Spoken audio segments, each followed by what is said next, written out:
Good morning. Thank you so much for joining me on this edition of Down to Earth. It's the show in which we talk about the issues that matter. And today is Sunday. So, in this edition, we're exploring faith. And for many of you who have watched me for a while now, you realize that my background has changed. And that is perhaps because I'm at home, broadcasting from home this morning, because it just happened that way. So we change it up a little bit. Change it up a little bit, and that's okay. It's okay. We're not in our studio this morning, but it's okay sometimes to broadcast from home as we change it up a bit. Today is February 28th, 2021. It's the last day of February, which means we're almost at the end of the first quarter. I don't know how can any of us forget that. Like, how did that happen, John? We're almost at the end of the first quarter of 2021. And I don't know about you, there are some things that I am grateful for this year. And one of them is that I don't ever have to worry anymore about waking up and wondering what direction the country is in. Will we have a country? Is everything going to work for our good? Is it going to, is the president still the same? Did the president change the constitution overnight? As you look around the world and see what's happening in Myanmar, and you realize that just recently they had a democratic process and a democratic system of government, but the military was too strong. And so the military leaders decided that they want control. So they took over. And now Myanmar is under control of the military, overturning the democratic system of government, overturning the democratic processes that the people have become accustomed to in the last several years. And suddenly the military are in charge. It's just a group of power hungry heathens. And when I say heathens, understand me very clearly. They don't believe in God because God empowers people. That's the system. So they want ultimate control of human beings. I don't know who this is for, but I never understand why some people just are endued with power and just want power over others. The total, absolute control of people and people's systems, but what they really want is power. I'm so grateful that I don't have to worry about that anymore. I'm even sleeping better. As you can tell, my eyes are not as looking troubled anymore. The aging is lifting off all of us. Typically, it's the president who ages, but in the last 4 years, it was the people who aged. He aged us as we continued to worry about what this would mean. You couldn't have been over 35 and not worry about the future. Even people who were 18 were worried about the future. Even the 14-year-olds on TikTok were worried, would they have a country to inherit? And this is why all of us must get involved in the democratic process. You must make your voices heard. It's not enough to sit back when it's not going good. When one group of people want to exert their will over others, that's called supremacy, and that's power hungry. This man came in and he wanted power because he wasn't running anything. He didn't do anything for 4 years, but he just wanted power. And the people who followed him blindly. He created a cult of personality. That's why his followers, that's why the politicians in Washington love him. You know why? He makes their job easier. They don't actually have to work in their constituency. They became lackadaisical and lazy. They don't have to work at keeping the people's votes. All they have to do is stand up and say, I love Trump, I support Trump, and the people just fall blindly in line. That's why the politicians loved him. He made their job easier. Okay, so Trump wants to do some stuff that I may not be comfortable with, but if the people like it, I'm going to go along with it because, heck, it means I stay elected. That's how they were looking at it. And before you knew it, we would have fallen trap into a system where the military would have to say, wait a minute, we may have to come in and restore some order. Then that would overturn the Constitution. So we need to be mindful of these things, that freedom is not free. That's a mistaken analysis. Freedom is never free. Your freedom was bought at a price. No freedom is ever free. Anybody who ever told you that, that's a lie. Freedom is never free. If you had to get a divorce from an abusive partner, or if you had to get out from under a system, that's you paid a price for it. So freedom is never free. Even our own salvation, our own opportunities to think is not free. 250 years ago, it cost the United States to separate itself from a global power and to consider self rule, and had to create a system of government to control the economy and control the people so it would work for the good of everyone. It took over 250 years. We're still fine tuning it. Every now and then we run into another guy who feels like he should be in control and subvert the peaceful transfer. You see what I'm saying? So it's working for our good. It is working. It doesn't always look like it, but it is. Like right now, it's not looking like it. There's still people who are unemployed. 759,000 people filed for unemployment. There are still people who still have not, who are still under an eviction moratorium. There are still people, even now in Texas, who I don't know if they have gotten all drinking water restored. Safe drinking water, safe running water in Texas, one of the richest states in the country, with a GDP of humongous assets. And you can't restore safe drinking water. Something is wrong with your process. Sometimes the process becomes so convoluted you can't separate the processes because it becomes so inextricably wound up in power and one person having power. Do you see what I'm saying? But we got to get to the stage. I'm so glad that I can finally think that it's working for my good. We may not have gotten stimulus checks yet. The jury's still out on that one. If the House passed it, it's up to the Senate now. The Republicans are still fighting. Why? Because it was one of Joe Biden's campaign promises. So they're still fighting it. Why? Because they're obstructionists. They do nothing but obstruct peaceful democratic processes. The Republicans, I can't get involved in it because it's almost as if they hate America and they hate the people who live here. That's how they act. The only people they care about are themselves. And when I say themselves, I'm talking about them and their family members. Because when the crisis happened in Texas, all Republican leaders took off and went somewhere else and left the people. So they don't care about the people. Don't get any ideas. But I have to believe it's all working for our good. People need a $15 minimum wage. The Congress is fighting. The Republicans are fighting against it. They're not fighting against it because it's a bad thing. They're fighting against it because it's a good thing. Some businesses are saying, well, if I have to pay $15 minimum wage, I wouldn't stay in business. Well, maybe you need to re-examine your business model. Maybe you shouldn't be in business at all. Are we cutting off capitalism? Well, we need to go back to the table and redraw what capitalism looks like. Capitalism is every man for himself. So if you can't pay $15 an hour for 40 hours a week, then you need to re-examine your business model. Maybe you don't need to have people there for 40 hours a week.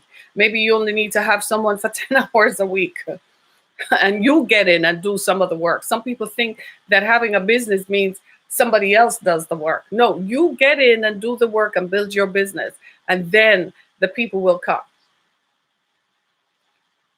So we don't know. So as people look at this, they're like, well, how am I going to survive? How am I going to recover? This very morning, while you and I can sit down and eat breakfast, have a cup of coffee or a cup of tea, whatever you feel like having, whatever is your morning routine process, you have your heat on, you have the ability to turn a switch and the light comes on. You can even find yourself going to the bathroom and turning a tap on and get water coming out of there that you don't have to worry about. You can brush your teeth in solitude, use the bathroom without other people lining up behind you. You have to sit back and give God thanks for that alone. I know people think, well, that's my own agency. That's my own autonomy that produced that. But let me just remind you of something. The people in Myanmar woke up a month ago and they had a democratic process in. And that democratic process they expected to continue as long as the people could vote. Then the military stepped in and imprisoned all of their democratic leaders. You have to give God thanks that the same thing didn't happen here on January 6th. But we have to believe that even as we struggle through this next system and this next process of our democracy, we have to believe that it's working for our good. The children are still contemplating going back to school, and we're worried about it. Of course, we are. We're sending our kids back to school. We don't know what's going to happen. We don't know if the virus is at last sedated or seceded because it has achieved a certain level of infection rate. Perhaps that is the case. We're not sure. But what we do know is that we are going to have to trust God in sending our children back to school. I know that it's a first-hand struggle for me because I have a daughter who is a freshman in college. Perhaps the schools will reopen enough. It's too late now for them to go back on campus because it's February into the second semester, into spring semester. So it's a moot point at this stage. But I'm looking to the fall in August. I'm going to have to trust God that it's working for my good, that she can go back on a college campus with thousands of other people from all backgrounds to be on a college campus and possibly be exposed to some new variant of the virus. The struggle is real. I have to trust God every day that she goes out because she's young. And you know, young people, you can't keep them still. All of us as parents try to tell our children, don't go hanging out, don't mix with this, don't go gather, don't go to the clubs, don't hang out. I know they're underground clubs somewhere. They're all opening back now. So we have to trust God that it's working for our good because we can't keep our kids locked away forever. They're young. It's against their very nature, their very impulses. We have to trust God every time they walk through the door, that it's working for my good. Similarly, we're working for people. We have to trust God that they will have the money to pay us when the work is done, and not tell you after you've done all the work, like, sorry, I can't keep you, or sorry. And you have to go home and tell your family, I don't have a job. I don't know how we're going to keep our house. I heard a story of a man who lost his job during the pandemic and owed 6 months car notes, 6 months, all at the risk of losing his car and his home. I heard another story of a joker who gave Trump $150, but owes almost 9 months of rent and his car note, but gave Trump $150. And you might say, but what could that $150 have done? He could have kept it for himself. Why are you going to give a rich man your money? He's rich. This was after the elections and Trump was spouting all this lie stuff that he needed it to win cases in Pennsylvania. Trump understood that. Trump knew he wasn't going to win. He knew that. And he understood that. But you didn't. You bought into that lie. And you have to ask yourself, have you not lived in America all your life? Don't you know how the system works? Do you all need to go back to 8th grade or 7th grade and get a civics lesson? Trump understood that. He took you for a ride and took your money knowing that he was never going to win because the system was just not structured that way. But it gave him an opportunity to continue taking your money and making free money for himself and his family. Do you need to trust God that it's working for your good? That's the jury's out on that one because God gave you common sense. In that regard, that's not trusting God. That's you not using your God-given common sense to understand and discern when someone is taking you for a ride. It's like watching these Christian TV shows where there's this guy from Texas.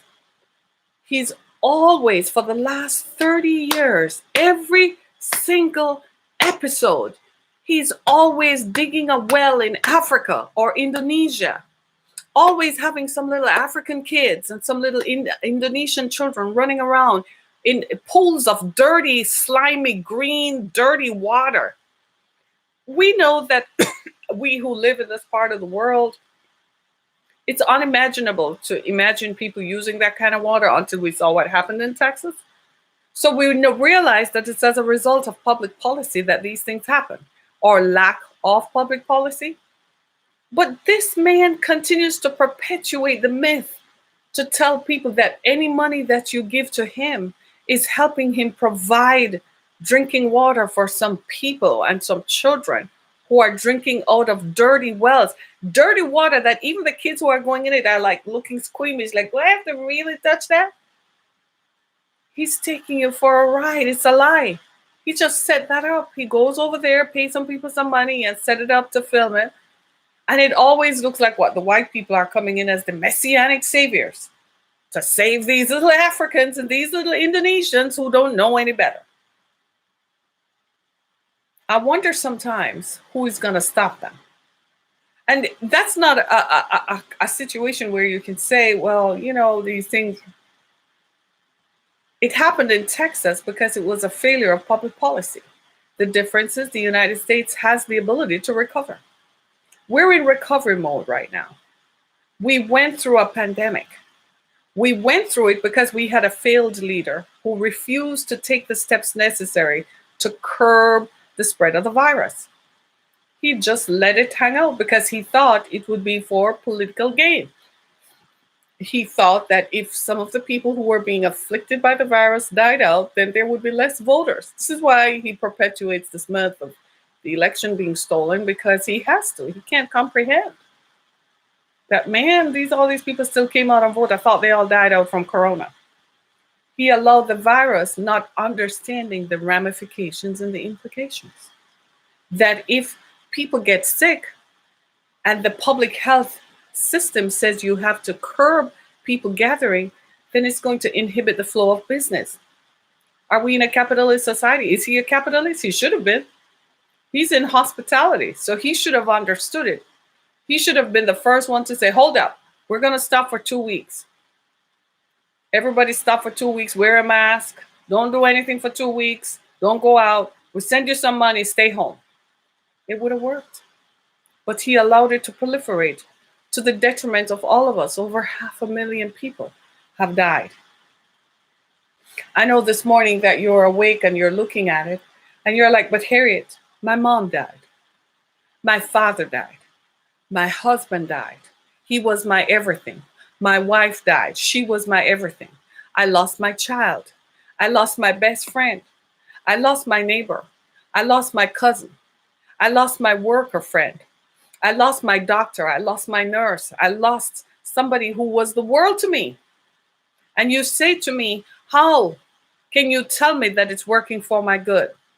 I can tell you because I've been there. In spite of all the losses, listen to me very carefully. Look at me. Look at me. Stop. Don't surf. Don't pick up the phone. Don't surf. Don't look at the next update. Listen to me. You are listening to somebody who has survived the worst of it. It is working for your good. Here is how it is working. Your good does not mean that you are going to forget about the person who died or you're going to forget the loss. Your good does not mean that you are forgetting it. It just means in spite of the loss, you are still alive. You are still breathing. You still have your mental capacities. You can still think. And if you can think, you can live. You can plan. You can strategize. You lost your business. I get it. My shelter shut down for 2 years because of someone's jealousy, because somebody else who had the power, who should have had the power and made sure the power continued, that person decided to obstruct and to stop. Do you know what happened to them? Guess what happened to them? Good morning, Brother Fuge. Guess what happened to them? They got stopped. Ended up in an accident. Ended up being confined. Ended up being cannot walk properly. Why? Because they obstructed. You got to be careful of that. It worked for my good because in those 2 years, I had to come back to broadcasting. I had to come back to build the other part of me that was just as important. In those 2 years, I had to regroup. I was in grief. I had lost my mother. In losing my mother, I lost all familiar contact with everybody who was connected to her. It was a very painful time. It was a very distressing time. I had one child about to matriculate through high school to college. My oldest child was matriculating from law school into adulthood. A lot of change was just going on. You could literally just see the switch. The roles were switching. Stuff was going on. My money disappeared because of this person. who obstructed and used their power against me. I could not wrap my mind around the concept of it's working for my good. I was angry for a whole entire year from 2018 to 2019. I stayed angry. It took some time for me to say, it really is working for my good. I said, finally, I said, okay, I'm angry enough. I've lost it. What do I do in the meantime? I was stuck. I couldn't believe it. I invested, took all the money I had and invested it, and had to see somebody else out of pure unmitigated jealousy, determined that they were going to obstruct. Finally, I said, I leave it up to you, God. I said, Jesus, I'm laying this at your feet. I leave it up to you. You do this and you take complete control. I said, you do whatever, because I am done. And I've moved on and marched on. Eventually, the story came to me that they too had lost. They ended up in the news that they had lost, facing insurmountable challenges that not even a good lawyer can get you out of sometimes. It worked for my good. Finally, at the end of it all, they had to turn the property over to me for $1. Remember I told you I invested my money into it? Put my money into it to make it work? I founded a shelter to provide relief to women who are homeless as a result of human trafficking. I fixed it up. I went and told the whole community here in Detroit in Southeast Michigan that we had this to help get some of these folks off the streets if they choose to. Here comes somebody else getting jealous because it wasn't their idea, but because they owned the property and they had the property and I had leased it from them. They didn't fix it. Everything fell apart. That same property, they turned it over to me a week ago for $1. It's 2 weeks now. $1. When I tell you that it's working for your good, believe me, all of the stuff in the interim, that was 2018 to 2021, 3 years, 3 darned years, 3 years, in which the first year was unbelievable. I thought I would have lost it. I could not believe it. Brother Fuge, trust me. When I tell you, my brother, when I tell you that I didn't think how in God's green earth I was going to make it out. I'd gotten to the stage of life when you can't work for anybody anymore. You're what is called unemployable.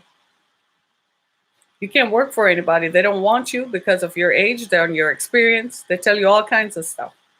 I consulted and that dried up. The economy changed. Under Trump, everything had changed. If you weren't wide enough, nobody was giving you the way people were before. It changed under Trump. We're just now possibly, we need another 8 years to change this around and bring ourselves back to center, bring ourselves back to some level of decency and some level of thinking, of being humane. I'm hearing scary stories even about the immigrant visa application process that Trump revolutionized and overturned and changed for no other reason but to be cruel to others. The United States always existed under a system like that. What is the point in changing it just because you want to be mean? It's the most incredible thing. There's some things I will never understand. And so I watched as everything decimated and destroyed. I can't tell you how personal this was. I would probably break down and cry. It affected even my relationship with my children. How do you think it looked? They're like, Mom, are you silly? Are you stupid? Mom, what did you do? You invested your money and now we have nothing. It worked for my good. I had to restart, re-engineer, look at my life as everything around me dried up. Couldn't pay the taxes on my house. Couldn't even barely fix my car to keep going. We had one car because I invested everything into the project. Are you hearing me? Are you hearing me when I tell you that in 2018 it looked bleak? It looked like there was nothing left. Frankly, I didn't know what was going to happen. I couldn't pay the taxes on my house. What if it went into foreclosure, for tax foreclosure? Because they're rabid about that. I had to trust God every striking day for the remainder of 2018 into 2019 before we could see the road turn. And when it did, it turned rapidly. Rapidly. It just shifted like there was a seismic shift. And suddenly things turned around. Here we are. It's 3 years later. It's February of 2021. And they transferred that same property to me for $1. Are you hearing me? Are you hearing me? Some things take time. And when God speaks to you and tell you that it takes time, just trust in the Lord. I know that it's hard to imagine and it's hard to think about, but it does happen. Right? It does happen. I hear you, bro. Brother Fuge is saying I definitely hear you. It happens.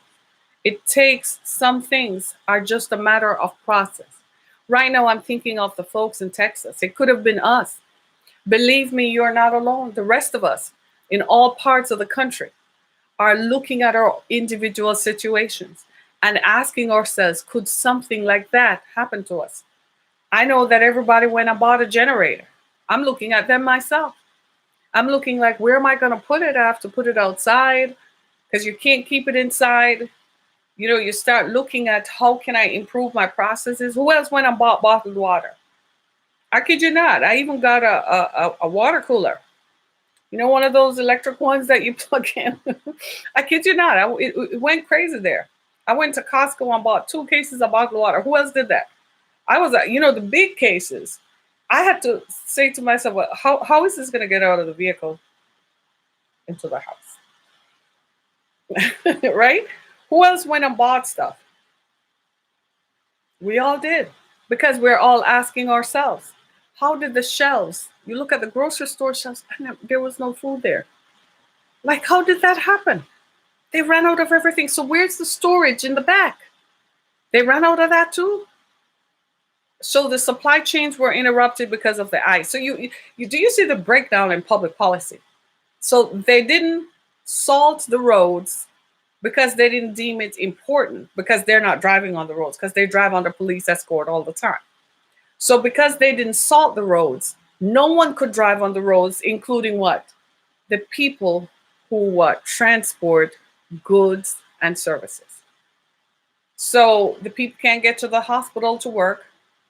See how short-sighted thinking that is? People can't transport food because the truckers can't drive because the highways are all an ice belt and they're an ice skating rink. The people can't get to the hospital. The people can't get to the very essential services. How stupid is that? That's stupidity. That's tunnel vision blindedness. That's self-centeredness. It's not going to affect me and mine, so I don't care. Glaringly showing how much they didn't care. So I know right now that there are folks in Texas who lived in apartment buildings and who suddenly find themselves without anything. Imagine that. You went in 24 hours from having a home to nothing. You have nowhere to live. You have to take showers in a public place. You have to use the bathroom in a public place. You have no job because you couldn't get to work. The job is closed down. They had no power. You don't have any phone service. Where are you going to charge your phone?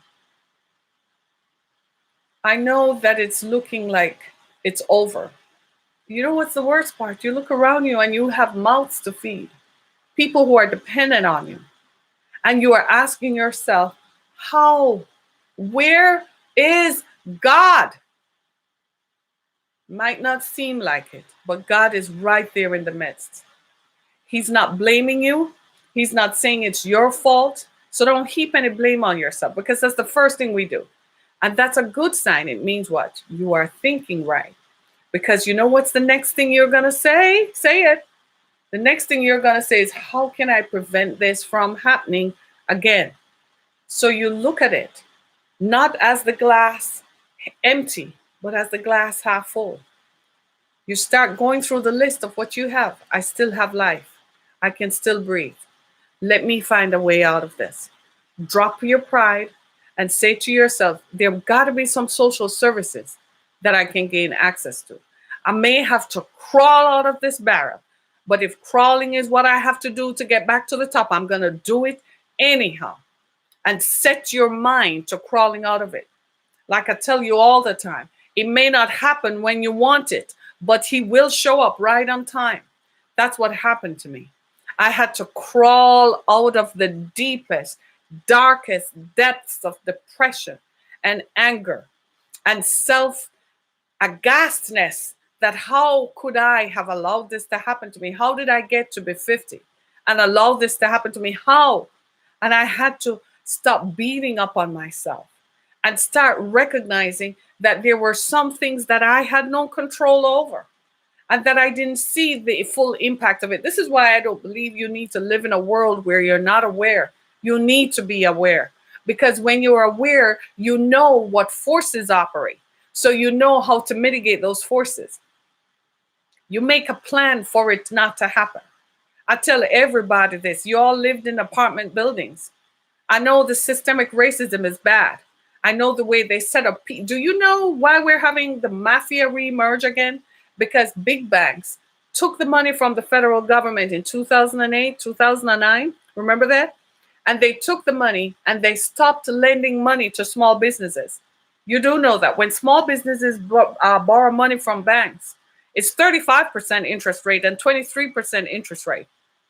Small businesses don't proliferate under this new banking system.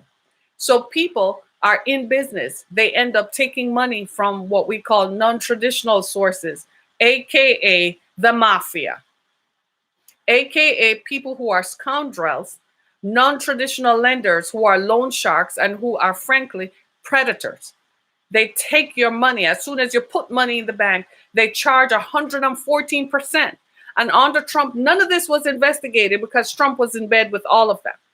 He and the Department of Justice, that was just his extension of the lawyers, totally destroyed the integrity of the Department of Justice. All they did was ignore what people were fighting against. So now you have a system where people can't buy a house. So they tell you, listen to this. You know why we're fighting for a $15 minimum wage? So at the very least, you make enough to do what? Say it, qualify for a mortgage. You have people working 2 and 3 jobs and go to apply for a mortgage and they're turned down by traditional lenders. Non-traditional lenders would charge them what? 45% interest, 25% interest, and increase the mortgage rate every month. So it becomes what? Unaffordable. So they tell you that you don't qualify to pay a mortgage of $700 a month, $800 a month, or $900 a month is extreme, unless you're buying a house for over $250,000. But how do you qualify to pay $1,100 a month rent? How do you qualify to pay $1,500 a month? How do you qualify to pay rent of $1,700 a month, but you couldn't qualify to pay mortgage of $700? Do you see what I'm saying? That is the problem. That is the problem. That's systemic racism, but that's also hatred. That's also public policy. That's also economic policies that the government needs to look into. So the government says, well, I can't regulate the banking because that would be interfering in the capitalist system. But what I can do as the government is increase the minimum wage so more people can do what? Afford to buy a house.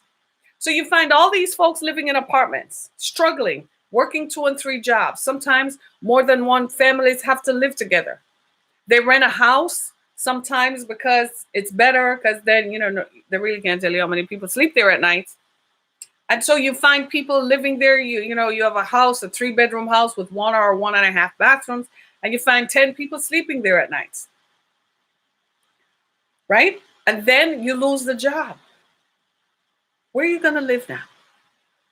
So I'm saying to everybody, listen to me very carefully. If you live in Houston, Dallas wasn't so bad, but it was southern Texas and mid Texas that was affected by this. Anywhere you are living right now in the United States, go find yourself a house. You're getting a tax return? Go find yourself a house. Go buy a house in the hood. You're working, take the money, All the money you're going to get from the FEMA stuff, don't go back to that apartment. Write it off. It's a debt. It's closed. Don't do that to yourself anymore. You have no control. When you live in apartment buildings, do you have control? Somebody plugs in a space heater and it burns down and you're homeless. Somebody next door leaves a pipe running or leaves their kid in the house. The kid runs the bathtub over and you're flooded out. If they can't put you in a house and qualify for you to buy a house, what those very same lenders do and what those very same mortgage companies do, they invest in apartment buildings because you got to live somewhere. Shut them down. Here's how you do that. You shut them down, go buy a house in the hood. They devalue homes in Black communities all over the country because of systemic racism, gerrymandering, and redlining. Go and buy yourself a house. Slowly fix it up. At least you'll own it. Get the water turned on. Get the power turned on. At least now that's yours. You remember when we were growing up and our ancestors used to tell us that always own land because at least you have something that is yours? Why have we forgotten that? In this fast-paced world, they're always showing you through what I call subliminal advertising, right?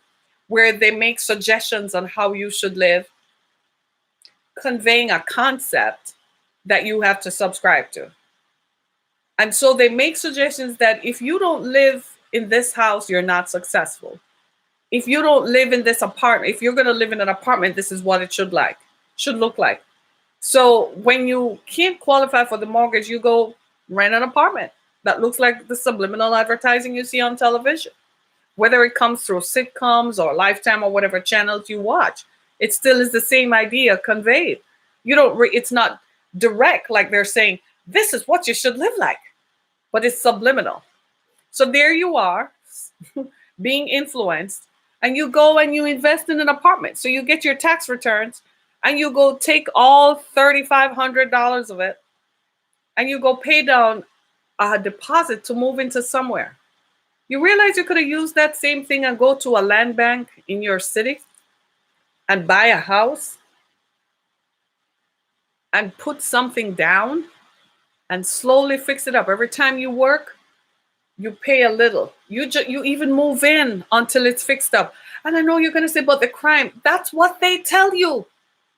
Look, the people who are committing crimes in neighborhoods all across the country are killing each other. If you're not buying their drugs and if you are not, sitting on their corner selling something, they don't have anything to do with you. Find yourself in a neighborhood in the hood and buy a house. Start there. Fix it up.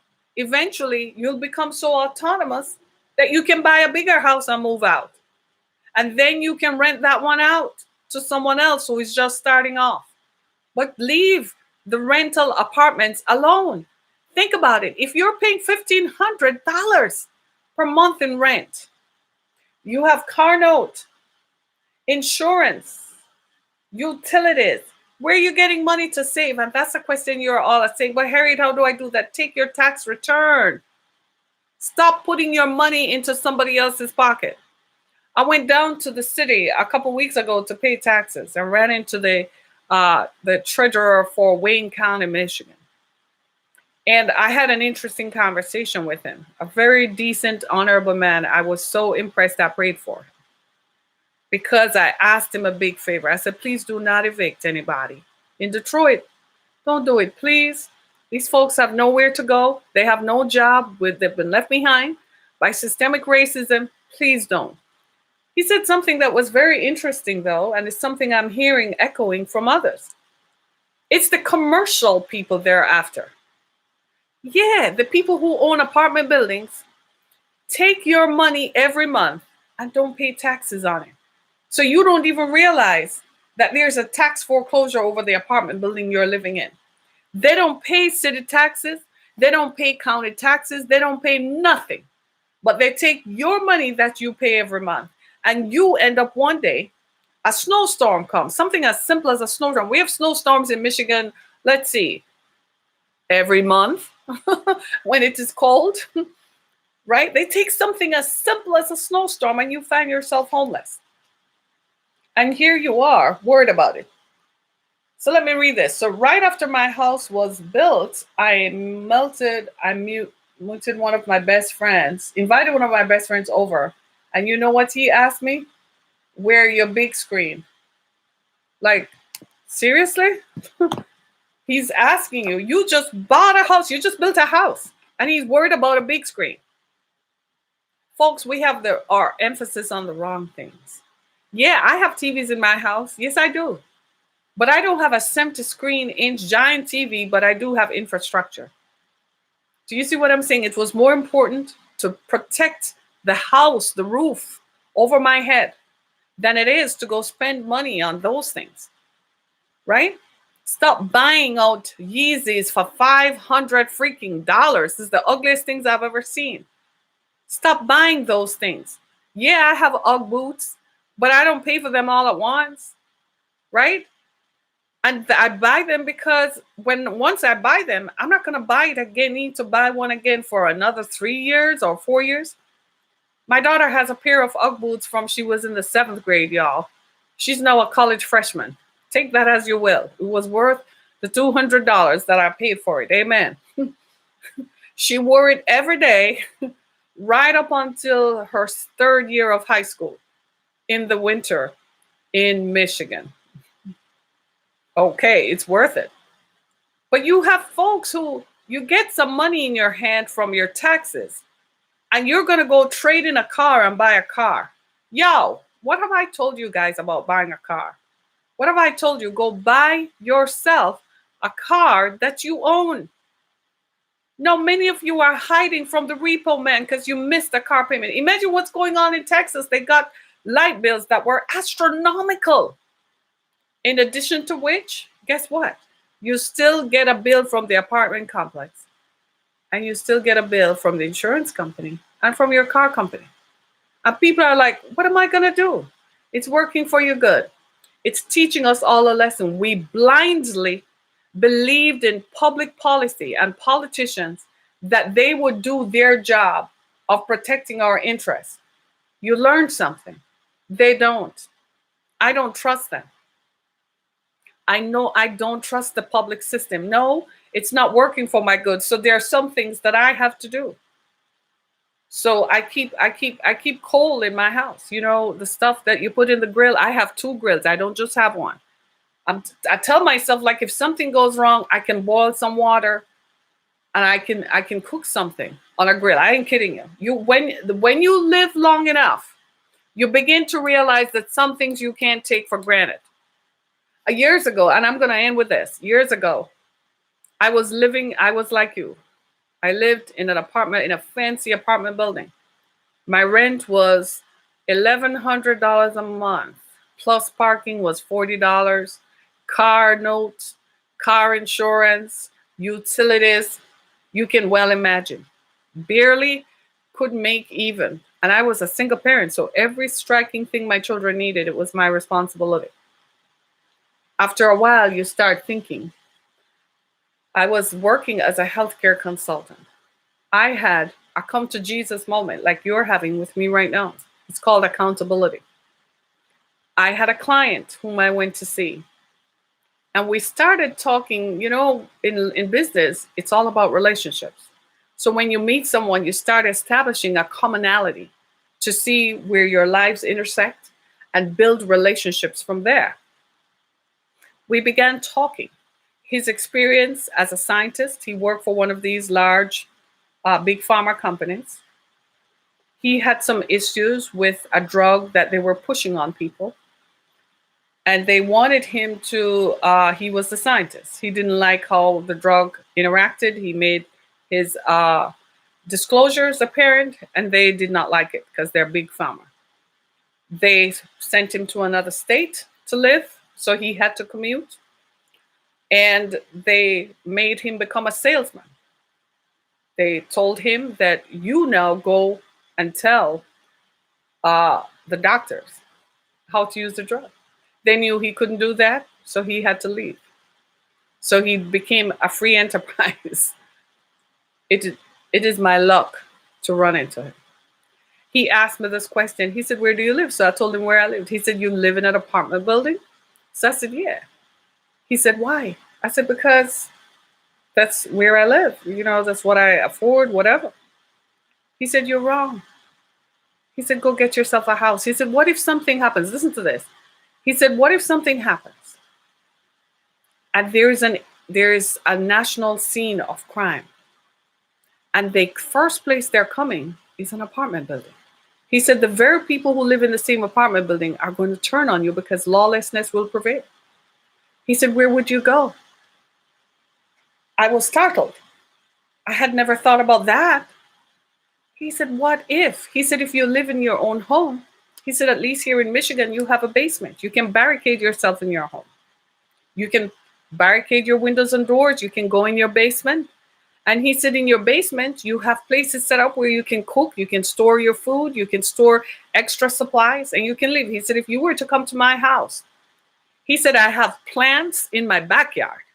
I have my basement set up so my family and I can live." And he said this. This was in 2012. He said this, y'all.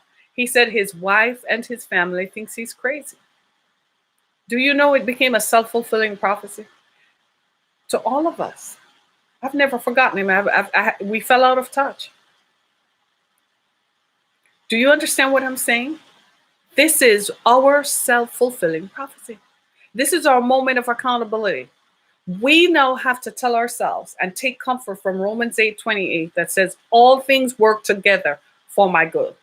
You're going to have to look at this whole situation and you're going to have to say, in spite of systemic racism, in spite of public policy and the lacks thereof that have prevented me from owning my own home, that landed me in a place and in a space where I ended up being evicted, where I end up now being homeless on the streets, walking, don't know where my family is going to live. I am now going to have to start all over. It's going to work for my good, because here's how it's going to work for my good. I'm never going to put myself in the same space again. So you're going to take the help from FEMA. You're going to take the help from all the social services around, and you're going to build back better. You're going to build yourself back to the place where you own something. And when you own it, you're not going to let systemic racism and redlining make you feel bad for where you live, make you feel bad that this is all you can have. You know, at the end of the day, you are way better than your brothers and sisters who are paying high rent, not understanding what is coming around the corner. Brothers and sisters, we do not know what is coming. We have to trust God somehow that He's going to imbue us, impress upon us to make the best decisions and make the right decisions to prevent disaster from coming to us. We don't know for sure. Do you know for sure? I don't know for sure what will come. All I know is I got to make investment in the future. And here's how I do this: by protecting myself. I don't give a care if you don't like where I live. I don't give a care if my address doesn't impress you. I'm not in the business of being impressed by you. I'm not in the business of you being impressed by me. But what I do know, when I lay my head down at night, I own what I have. And I own it. Nobody can come knock on my door and tell me you got to get out because you didn't pay me any rent. Nobody can come and knock on my door and say, "I'm going to turn the power. I'm going to turn the water." You better talk to me when you come to my door. That's the attitude you got to have. And you got to put yourself in that place. Come on now, people. We need to organize ourselves better.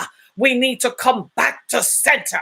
We need to start going back to what our ancestors taught us. They told us to be strong. They told us to stand on our own 2 feet. Don't depend on nobody. Where did we get this mentality that we have to depend on others outside of ourselves? Who are we to believe that some dude who we have never met is going to make the right decisions to empower you? Hell no, he won't do that. He is in the business for himself and his buddies whom they drink with at the country club.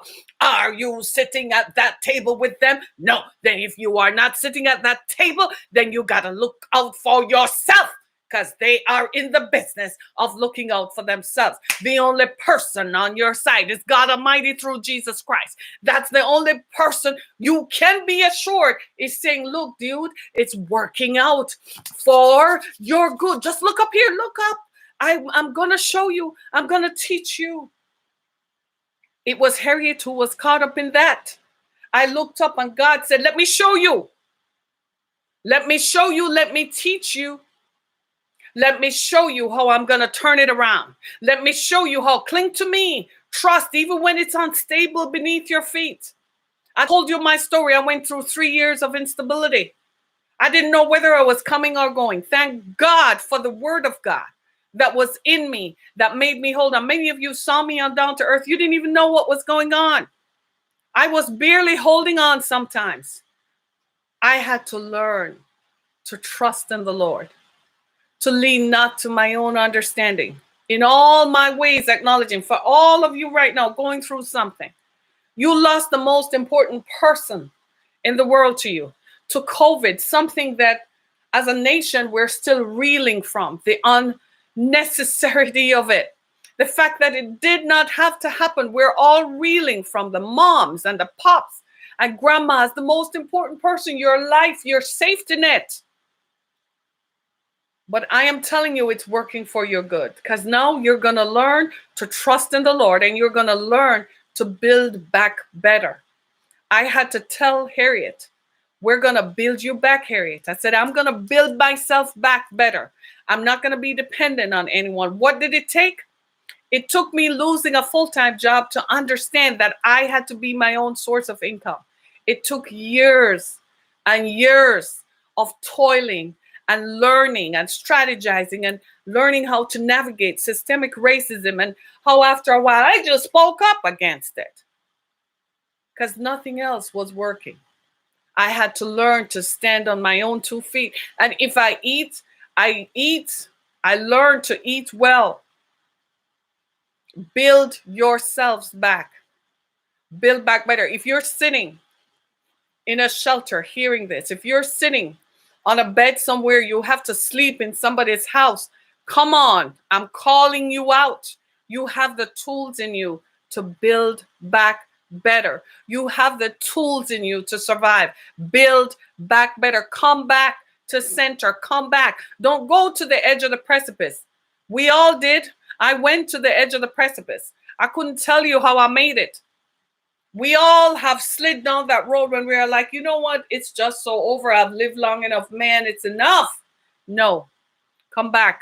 Build back better. You're looking in the face of someone who has survived. I've been there where I didn't even feel like it was going to be anything. I kid you not. It looked like it was over. I told you how that woman, she owned the building. Dude, I invested my money in it.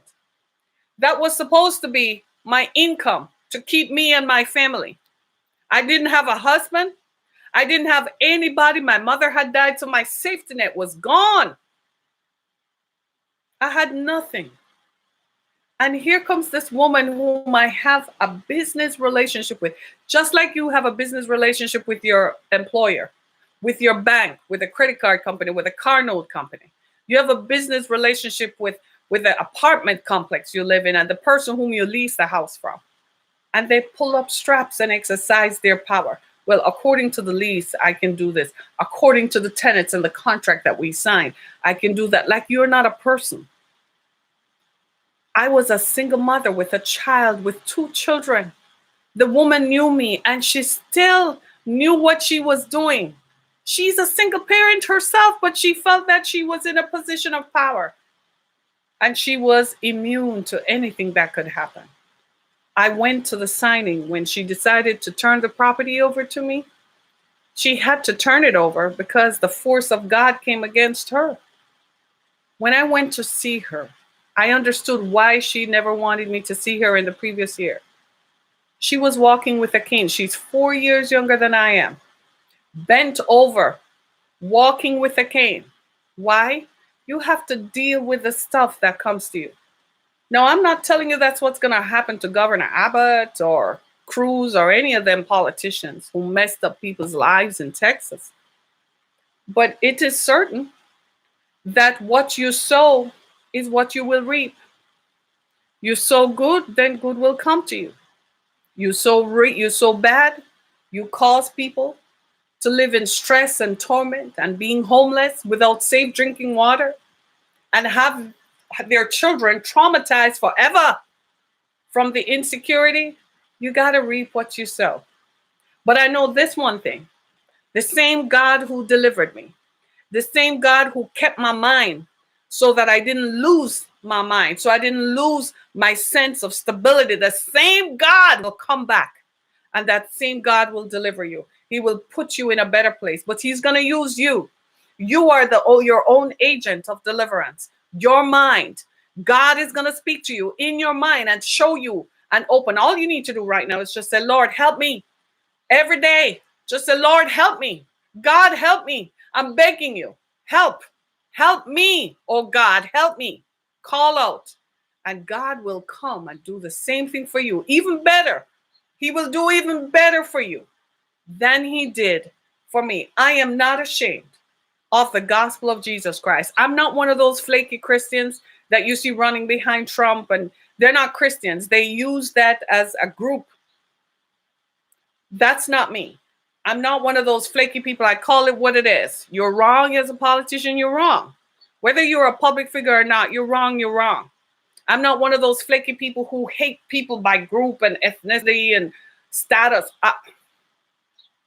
They're not even representative of what Christianity is, if you want to know the truth, because Jesus Christ was all about love. Okay? But I am real.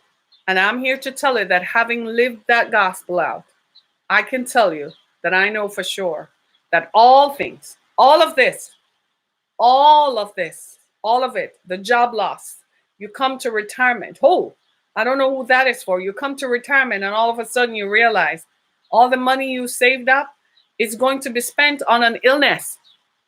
And you're not going to have anything. You went through, you're approaching retirement, and you took out mortgages on your home to send your kids to college. And now you're going to retire. You get sick and you realize that the mortgage isn't paid off. What's going to happen? It's happening to people, even as we speak. They took out 2 and 3 mortgages, and the stress of life has made them sick. It manifests in other areas of your life. This is why I don't regret nothing I went through, y'all. You know why I don't regret it? I got 3 minutes. You know why I don't regret anything I went through? Why? I don't regret it because it taught me something about life. I learned not to stress.